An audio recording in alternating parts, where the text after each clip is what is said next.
Olá a todos, sejam mais uma vez bem-vindos ao Bem-Estar de Saúde Mental. Meu nome é Jefferson Folquito, sou psiquiatra e hoje eu vou falar um pouquinho sobre o suicídio.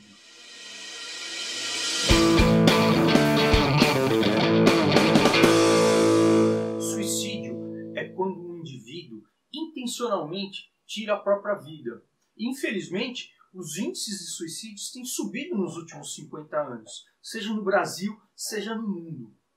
Estimativas mostram que mais de 11 mil brasileiros cometem um suicídio a cada ano. E no mundo, pasmem, mais de 800 mil pessoas cometem um suicídio por ano.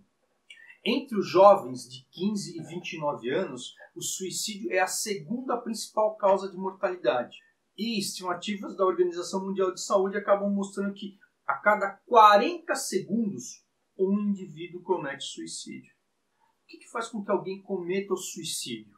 Bom, essa é uma pergunta que provavelmente não tem uma única resposta, talvez não tenha nenhuma resposta exata, né? Porque o suicídio é uma questão muito complexa e multifatorial. Diversos fatores provavelmente fazem em conjunto que alguém cometa o suicídio, desde questões sociais, econômicas, questões do dia a dia, eventos vitais importantes, a perda de um ente querido, a perda do trabalho e por aí vai. O que a gente sabe, eu acho que são duas coisas principais. Primeiro, grande parte dos pacientes, das pessoas que cometeram o suicídio, tem algum tipo de transtorno psiquiátrico. Alguns estudos mostram que até 90% das pessoas que cometeram suicídio têm uma doença psiquiátrica, que podem ser diversas, desde transtornos de personalidade, dependência de álcool, drogas e transtorno depressivo. Além disso, a gente conhece também alguns fatores que aumentam o risco do indivíduo vir a cometer o suicídio. A esses fatores a gente chama fatores de risco para suicídio. Entre eles temos pacientes portadores de doenças crônicas como diabetes, hipertensão, doenças renais, reumatológicas, cardíacas e também pacientes com doenças graves como câncer ou pacientes que sofreram acidente vascular cerebral, o que nós comumente chamamos de derrame. A presença de tentativas prévias de suicídio ou mesmo indivíduos que têm um antecedente familiar de suicídio, ou seja, pessoas que alguém próximo na família tentou ou cometeu suicídio, essas pessoas acabam também tendo um risco, um índice maior de suicídio. Outro fator de risco é a presença de grande impulsividade e também de comportamentos automutilantes.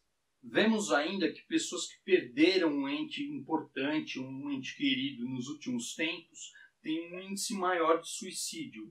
O mesmo acontece para divorciados, solteiros e viúvos, que mostram maiores taxas de suicídio quando comparado com pessoas casadas ou que têm uma relação estável.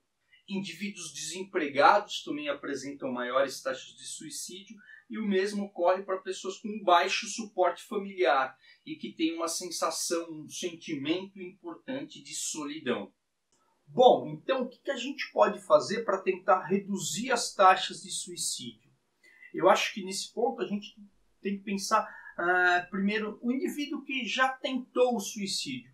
Para essa pessoa, o indivíduo que acabou de tentar o suicídio, isso é uma emergência médica, uma emergência psiquiátrica. Ou seja, em 100% dos casos, esse indivíduo deve passar por uma avaliação médica e psiquiátrica, tá? E, em grande parte das vezes, esse indivíduo deve ser internado. E a internação tem duas razões para acontecer aqui. A primeira, proteger esse indivíduo, fazer com que ele não tenha acesso a meios para voltar a tentar o suicídio. Em segundo, para que ele comece, para que ele inicie o tratamento, para que ele entre em contato com uma equipe multiprofissional que possa acolher esse paciente e iniciar todo um processo para que ele melhore e, consequentemente, deixe de pensar no suicídio. Outra forma importante de prevenir o suicídio é a gente olhar, a gente conversar com as pessoas que estão em alguma situação de risco maior para o suicídio. Um exemplo importante que cada vez mais, infelizmente, tem acontecido é, por exemplo, alguém numa escola, um aluno comete suicídio. Então, o pessoal da escola, os pais ficam se perguntando o que eu faço, eu converso, não converso com meu filho. A ideia é que eu converse, que ele possa me falar o que ele está sentindo, como que ele viu, o que aconteceu naquele evento, como que a coisa se deu na cabeça dele. E se eu perceber que ele está com algum pensamento que talvez tenda para o suicídio, daí sim eu vou tomar medidas protetivas, por exemplo, evitar que ele entre em contato com possíveis métodos, né? E para isso é importante a gente saber que as 3 principais formas com que as pessoas cometem o suicídio é envenenamento ou uso de grandes quantidades de medicação, ou enforcamento, ou ainda por armas de fogo. Então, se eu tiver uma arma de fogo, espero que você não tenha, mas se você tiver, tire essa arma da sua casa. Veneno, comprimidos, não deixe ao alcance do indivíduo.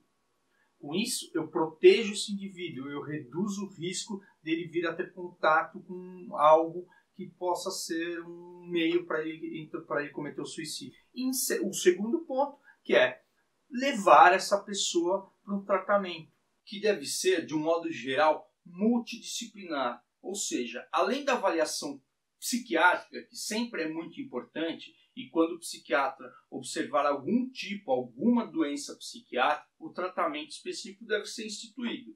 Mas, além disso, o paciente deve ser visto de uma forma mais ampla. Então, ele deve ser avaliado do ponto de vista psicológico, inclusive social, para que condutas nesses outros campos também sejam tomadas, de modo a acolher o paciente de uma forma mais ampla, assim como instituir uma terapêutica voltada para todos os pontos, todas as fragilidades que nós encontrarmos e, consequentemente, termos uma melhora mais rápida e efetiva. O vídeo de hoje termina por aqui. Se você gostou, inscreva-se no canal, compartilhe. É muito, muito, muito importante que você compartilhe.